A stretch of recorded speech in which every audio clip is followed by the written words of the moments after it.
జయశీలుడా మా యేసయ్య, జీవించువాడా మెస్సయ్య, జయశీలుడా మా. Praise the lord, హల్లెలూయా. ప్రభు అయిన యేసుక్రీస్తు పేరట మీ అందరికీ ఈస్టర్ శుభాకాంక్షలు తెలియజేయుచున్నాను. ప్రభు అయిన యేసుక్రీస్తు వారు సిలువలో మరణించి తిరిగి మృత్యుంజయుడై 3వ రోజున తిరిగి లేచి ఉన్నారు. ఆదివారము ఇంకను చీకటిగా ఉన్నప్పుడు మగ్దలేని మరియ పెందలకడనే లేచి సమాధి యొద్దకు వచ్చి సమాధి మీద ఉన్న రాయి తీయబడుట చూచెను. ఆమె పరిగెత్తుకొని సీమోను పేతురునొద్దకును యేసు ప్రేమించిన ఆ మరి ఒక శిష్యుని యొద్దకును వచ్చి ప్రభువును సమాధిలో నుండి ఎత్తుకొని పోయిరి, ఆయనను ఎక్కడ ఉంచిరో తెలియదు అని వారితో చెప్పాను. యేసయ్య పునరుద్ధానుడై తిరిగి 3వ రోజున లేచును అని మగ్దలేని మరియకు తెలియదు. యేసయ్య లోకరక్షకుడని, సజీవుడుగా లేస్తాడని యేసయ్య చెప్పిన మాటలు మర్చిపోయింది. మగ్దలేని మరియ ఎంతో ఆసక్తితో దేవుని వెతుకుచున్నది. నా ప్రభువును సమాధి నుండి ఎవరో ఎత్తుకుపోయారు అని ఏడుస్తుంది, కంగారు పడుతుంది. మరి నిజముగా ప్రియ సహోదర సహోదరి, మరి నీవు నేను కూడా యేసయ్యను కనుగొనే వారిగా ఉన్నామా? మగ్దలేని మరియ వెతికినట్లు మనము కూడా మన విశ్వాస జీవితంలో యేసయ్యను వెతికేవారిగా ఉండాలి.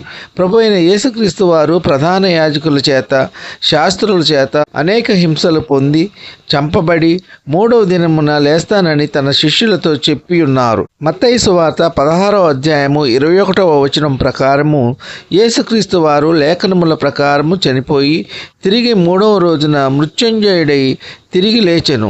ప్రవచనముల ప్రకారము కీర్తనల గ్రంథము 16వ అధ్యాయము 10వ వచనంలో వ్రాసి ఉన్నట్లు, ఎందుకనగా నీవు నా ఆత్మను పాతాళములో విడిచిపెట్టవు, నీ పరిశుద్ధిని కుళ్ళు పట్టనీయవు, జీవమార్గమును నీవు నాకు తెలియజేసేదవు అని దావీదు గారు రాసిన కీర్తన గ్రంథములో పొందుపరిచిన రీతిగా యేసుక్రీస్తు వారు జన్మించకముందే గ్రంథములో వ్రాసి ఉన్నది.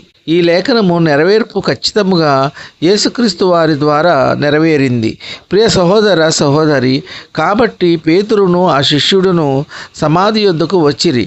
పేతురు, యోహాను ఇద్దరు పరిగెత్తుచుండగా పేతురు కంటే ముందుగా యోహాను వెళ్ళి సమాధి దగ్గర వంగి చూచుచుండగా సన్నని నారబట్టలు అక్కడ పడియుండుట చూచెను. మొదట సమాధి యొద్దకు వచ్చిన శిష్యుడు నారబట్టలు పడియుండుట, తలరుమాలు ఆయన బట్టలు ఒకచోట చుట్టి పెట్టియుండుట చూచి నమ్మెను. ఆయన మృతులలో నుండి లేచెను, లేఖనముల ప్రకారము తిరిగి లేచెనని నమ్మెను.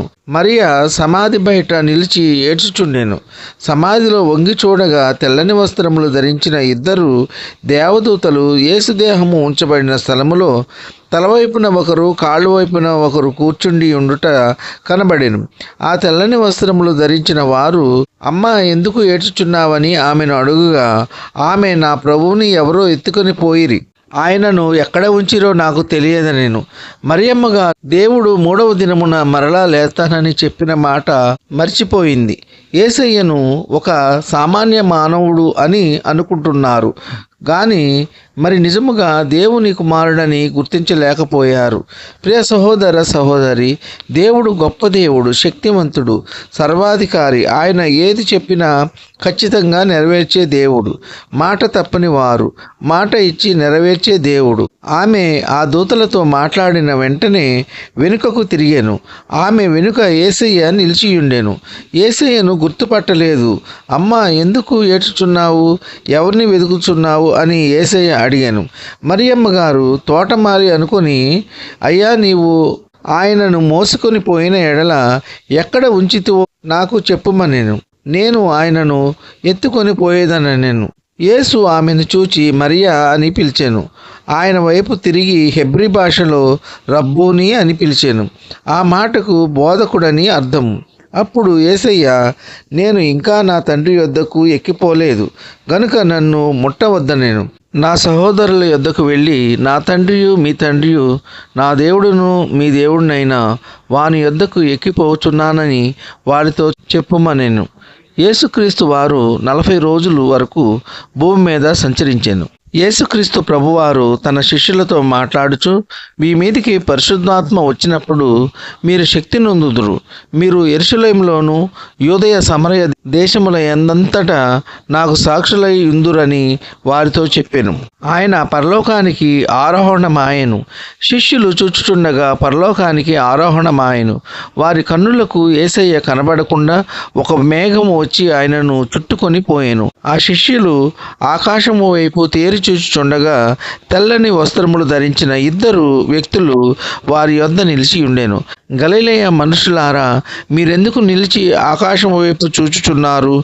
మీ యొద్ద నుండి పరలోకమునకు చేర్చుకొనబడిన ఈ యేసే ఏ రీతిగా పరలోకమునకు వెళ్ళుట మీరు చూచితిరో ఆ రీతిగానే ఆయన తిరిగి వచ్చునని వారితో చెప్పిరి. యేసుక్రీస్తు ప్రభు రెండవ రాకడ వరకు మన విశ్వాసాన్ని కాపాడుకుందాం. మన యథార్థతను, మన యొక్క నీతిని కాపాడుకుందాం. దేవునికి సాక్షులుగా జీవిద్దాం. ఈ కొద్ది మాటలు దేవుడు దీవించునుగాక. ఆమెన్.